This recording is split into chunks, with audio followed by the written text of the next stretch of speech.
ಲೇ ಗುಂಡ EFGH ಅಂತೂ ಕಲ್ತಿ. ಈಗ ಮುಂದಿನ ಅಕ್ಷರ ನೋಡೋಣ. I for ice cream. Ice cream ಅಂದರೆ ಎಲ್ರಿಗೂ ಇಷ್ಟ ಅಲ್ವಾ?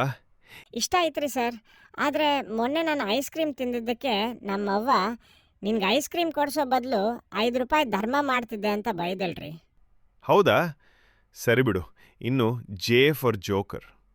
ಜೋಕರ್ ಅಂದರೆ ಸರ್ಕಸ್ನಾಗಿರ್ತಾನಲ್ಲ ಅವನು, ಎಲ್ಲರನ್ನೂ ನಗಿಸ್ತಾನ. ಸರ್ಕಸ್ ಯಾಕ್ರಿ ಸರ್? ನಮ್ಮ ದೋಸ್ತ ಬಸವಣ್ಣ ಅದಾನಲ್ಲ, ಅವನು ಡೈಲಿ ಶಾಲೆಗೆ ಬರೋವಾಗ ಶರ್ಟ್ ಉಲ್ಟಾ ಹಾಕೊಂಡು ಬರ್ತಾನ. ಅವನೇ ನಮ್ಮ ದೊಡ್ಡ ಜೋಕರ್. ಅಯ್ಯೋ ಪಾಪ. ಲೇ ಈಗ ನೋಡು, ಕೆ ಫಾರ್ ಕೈಟ್. ಕೈಟ್ ಅಂದರೆ ಗಾಳಿಪಟ. ಸಂಕ್ರಾಂತಿ ದಿನ ಹಾರಿಸ್ತೀವಲ್ಲ ಅದು. ಗಾಳಿಪಟ ಹಾರಿಸೋದು ಇಷ್ಟ ಸರ್. ಆದರೆ ಅದು ಕಟ್ಟಾಗಿ ನಮ್ಮ ಮನೆ ಮೇಲ್ಗಡೆ ಬಿದ್ದರೆ ಅದನ್ನು ತರೋಕೆ ಹೋಗಿ ನಮ್ಮ ಮನೆ ಹಂಚು ಹೊಡೆದಿದ್ದಕ್ಕೆ ನಮ್ಮಪ್ಪ ನನ್ನನ್ನೇ ಗಾಳಿಪಟ ಥರ ಹಾರಿಸಿ ಹೊಡೆದಿದ್ದನ್ನು ನಾನಿನ್ನು ಮರ್ತಿಲ್ಲ ಸರ್. ನಿನ್ನ ಕತೆ ಸಾಕು ನಿಲ್ಲಿಸು. ಇನ್ನು ಕೊನೆಯದು ಎಲ್ ಫಾರ್ ಲಯನ್. ಲಯನ್ ಅಂದರೆ ಸಿಂಹ. ಇದು ಕಾಡಿನ ರಾಜ.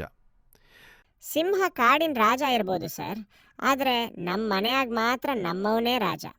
ನಮ್ಮಪ್ಪನು ಅವ್ರ ಮುಂದೆ ಬೆಕ್ಕು ಆಗ್ಬಿಡ್ತಾರ. ಹುಚ್ಚಪ್ಪ ನೀನು. ನೋಡಿದ್ರ ಮಕ್ಕಳೇ, ಈ ಗುಂಡನ ಜೋಡಿ ಮಾತಾಡಿದ್ರೆ ಕಲಿಯೋದು ಬಿಟ್ಟು ಬರೀ ನಗೋದೇ ಆಗ್ತೈತಿ.